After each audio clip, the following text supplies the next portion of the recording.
Ya, halo teman-teman dan ibu guru semua. Assalamualaikum warahmatullahi wabarakatuh. Saya Eka Prima Oktarianda.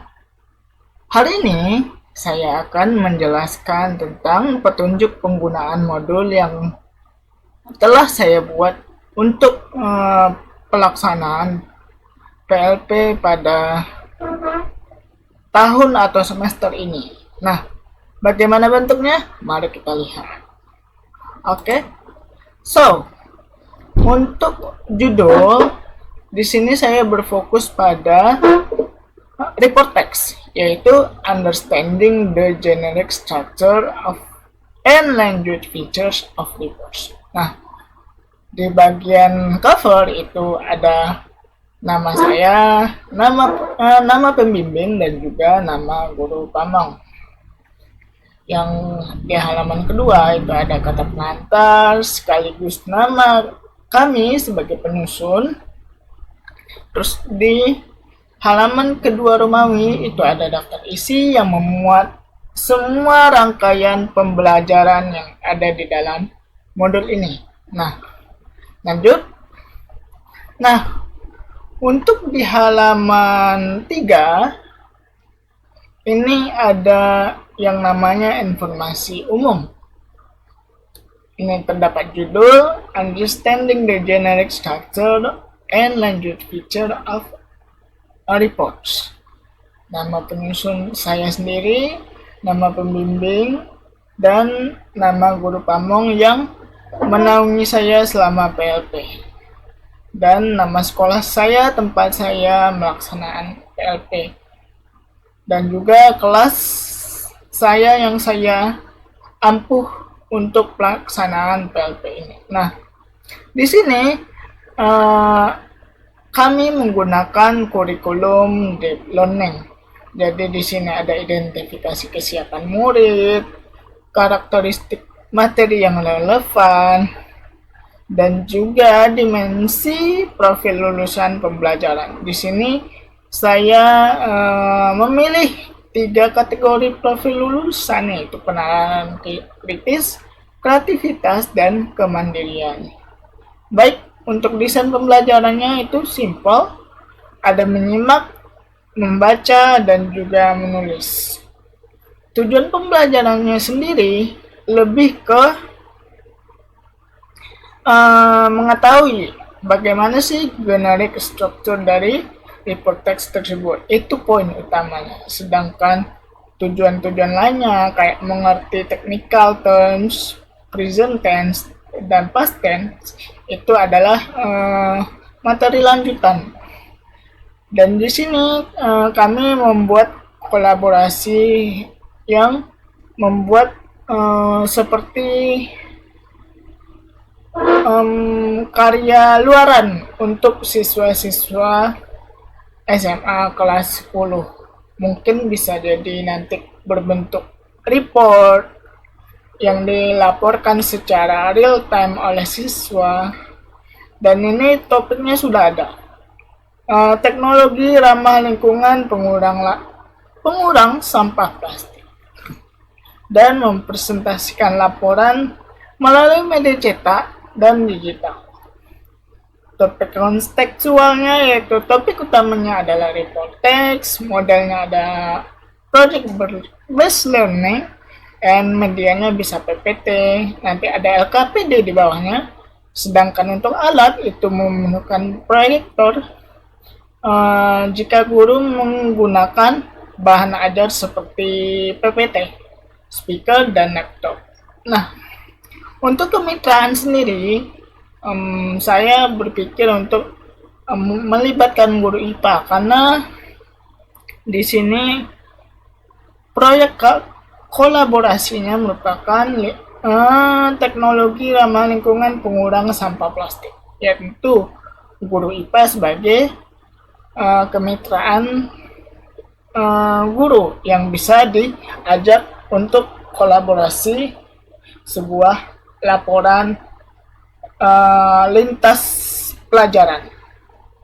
Dan di sini adalah lingkungan pelajarannya seperti biasa, kelas fleksibel, diskusi kelompok, serta laboratorium IPA. Nah, ini bisa opsional, laboratorium IPA bisa dipakai, bisa enggak.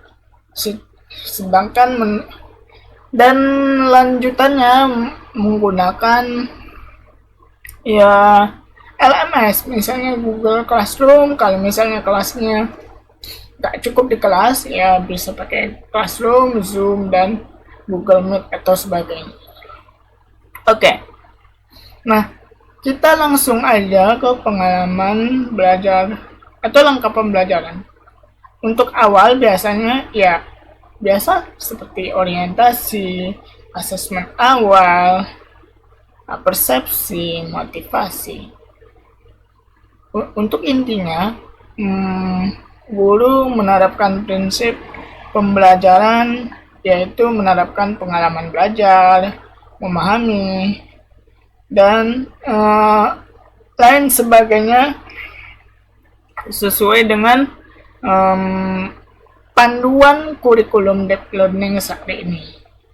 Nah, ini ya saya berpedoman pada panduan kurikulum deep learning saat ini. Nah, untuk rancangan pembelajaran pertemuannya, di sini ada pertemuan 1, pertemuan 2, dan pertemuan 4. Nah, oh ya, saya juga lupa bilang di sini ada yang namanya, oh ya, modul ini saya siapkan untuk 4 pertemuan, yaitu, nah, 4 pertemuan 2 kali 40 menit. Karena di kelas saya, kelas 10, hari Senin itu 2 JP mata pelajaran, yang 1 JP-nya itu 40 menit. Jadi, alokasi waktunya adalah 40 menit. Jadi, untuk setiap pertemuannya, pertemuan 1, pertemuan 2, pertemuan 3, pertemuan 4, dan ini adalah beberapa rangkaian kegiatannya. Pertemuan 1 pastinya introduction. Pertemuan 2 sudah mulai underline general nouns. Kalau udah dijelaskan berarti mereka sudah bisa mencari atau menggarisbawahi technical terms atau fitur-fitur apa aja yang sudah ada di bagian report text. Dan bagian ketiga adalah project work. Dan di sini ada judulnya, create a report on eco-friendly eco-friendly technology. Dan pertemuan 4, ketika mereka selesai membuat project, mereka akan melakukan editing, presenting, dan direfleksi oleh teman sebaya dan juga guru yang bertugas di saat mengajarkan report text ini. Nah, untuk asesmennya ada ya biasa seperti kognitif dan non-kognitif, asesmen pembelajaran informatif seperti layaknya panduan kurikulum deep learning, ada sumatif juga. Oke. Yang untuk sumatif di sini saya menggunakan objektif sebagai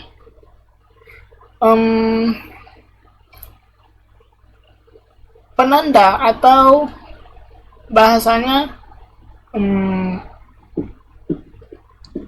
mengukur bagaimana pemahaman siswa terhadap satu keseluruhan dari materi ini. Nah, di sini ada 20 soal, ada passage juga, lebih ke membaca dan memahami setiap passage. Soalnya ini adalah report text, jadi setiap siswa dituntut untuk memahami setiap bacaan dari laporan, apa yang dilaporkan oleh laporan ini, dan mengambil kesimpulan serta jawaban yang sesuai dengan isi laporan. Oke, dilanjut saja. Rubrik penilaiannya. Nah, rubrik penilaian asesmen awal itu ada kesiapan belajar, pemahaman konsep, Oke, sorry semuanya, Bapak, Ibu, dan teman-teman terhenti karena suatu kendala teknis. Baik, saya lanjutkan untuk rubrik asesmen awal, itu ada kesiapan belajar dan motivasi, pemahaman konsep awal, dan juga minat terhadap proyek dan topik di lingkungan. Untuk asesmen formatif atau rubrik asesmen dalam proses pembelajaran itu ada penalaran kritis, kreativitas, dan juga kemandirian sesuai dengan dimensi profil lulusan yang hendak dicapai. Dan rubrik asesmen sumatifnya ada pemahaman konsep, keterampilan menulis, kolaborasi, inovasi, dan keterampilan presentasi proyek. Ya, saya sempat mention di awal karena sumatifnya itu adalah objektif. Nah, itu termasuk ke dalam pemahaman konsep dan fitur bahasa. Untuk asesmen sumatif lainnya bisa ibu guru ambil dari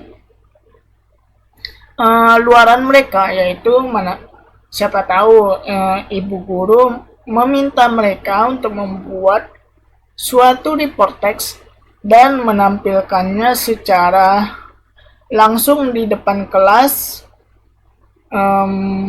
dan menerima feedback dari teman-teman sebayanya di kelas dan juga ibu guru sekalian. Nah, itu bisa masuk ke dalam keterampilan menulis, kolaborasi, dan inovasi, dan juga keterampilan presentasi proyek. Dan untuk yang proyek itu jatuhnya untuk kerja kelompok. Jadi setiap individu mempunyai kesempatan yang sama dalam mengerjakan suatu report text. Jadi mereka akan dituntut bahu-membahu untuk memecahkan suatu masalah dan melaporkannya secara tertulis dan mempresentasikannya secara langsung. Oke, di sini ada rangkuman materi. Ya, seperti biasa di sini ada definisi report text, definisi, tujuan, ciri-ciri utama teks laporan. Habis itu ada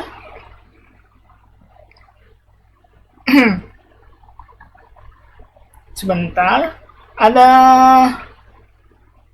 generic structure, ada klasifikasi umum, ada deskripsi, dan ada yang namanya kegunaan atau function.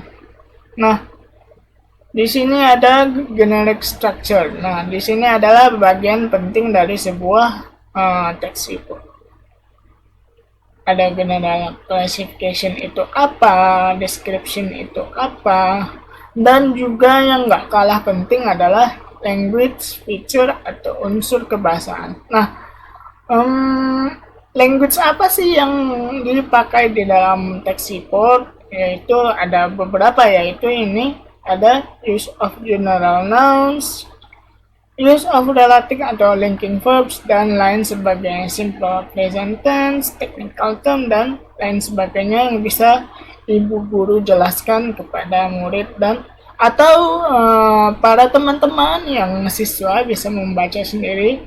Ini sudah ada penjelasannya di sini. Nah, dan kita masuk ke dalam example. Nah, di sini saya memberikan example merupakan titelnya adalah The Blue Whale.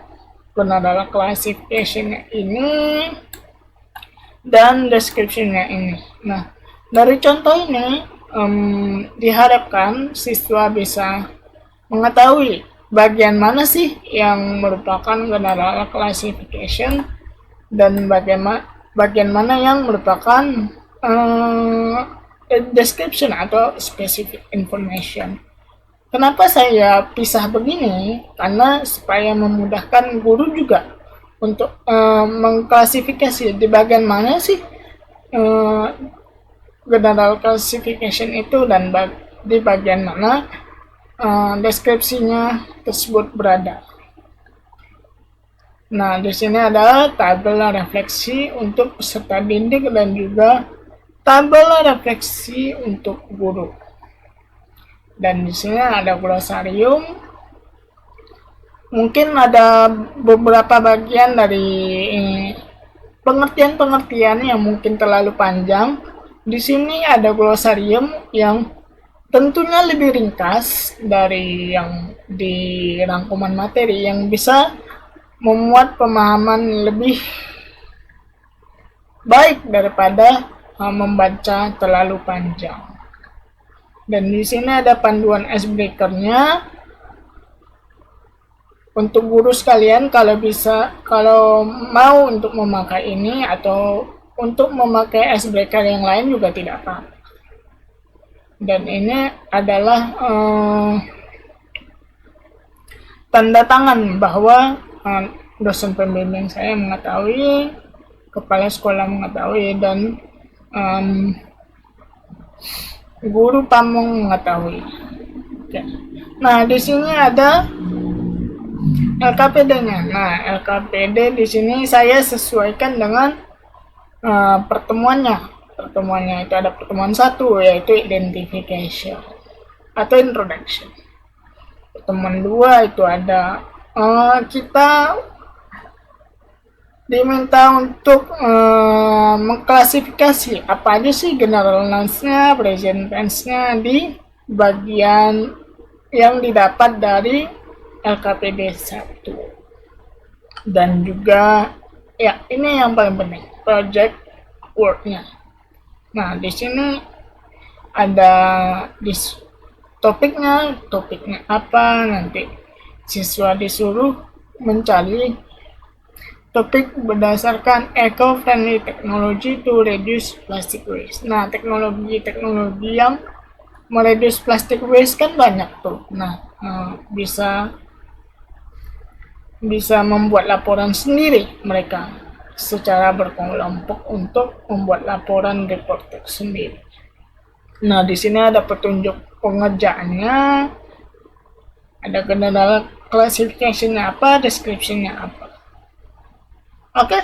Nah, di bagian ini ada catatan nilai siswa per pertemuan. Nah, ini kan ada 4 pertemuan yang kita, jadi kalau ibu guru menggunakan catatan, di setiap pertemuannya bisa dimasukin di sini. Dan juga kalau ibu guru semua menggunakan latihan pertemuannya, bisa dimasukin dan dijumlahkan di sini. Jadi memudahkan guru juga sekalian. Oke. Dan juga ulangan 1 dan ulangan 2. Mana tahu nilainya mau dipisah antara introduction dan juga kerja kelompok boleh. Nah, makanya saya buat 2 di sini. Dan ini adalah daftar pustakanya. Dan bagian cover, ini ada bagian cover yang merupakan deskripsi modul, tujuan pembelajaran, dan juga quotes. Ya, baik, mungkin segitu saja deskripsi petunjuk penggunaan modul dari saya. Saya mohon maaf atas segala kekurangan. Terima kasih telah menyimak dan mendengarkan teman-teman dan guru-guru sekalian. Semoga dapat dipahami dan dapat digunakan dengan sebaik mungkin. Saya akhiri dengan Assalamualaikum warahmatullahi wabarakatuh.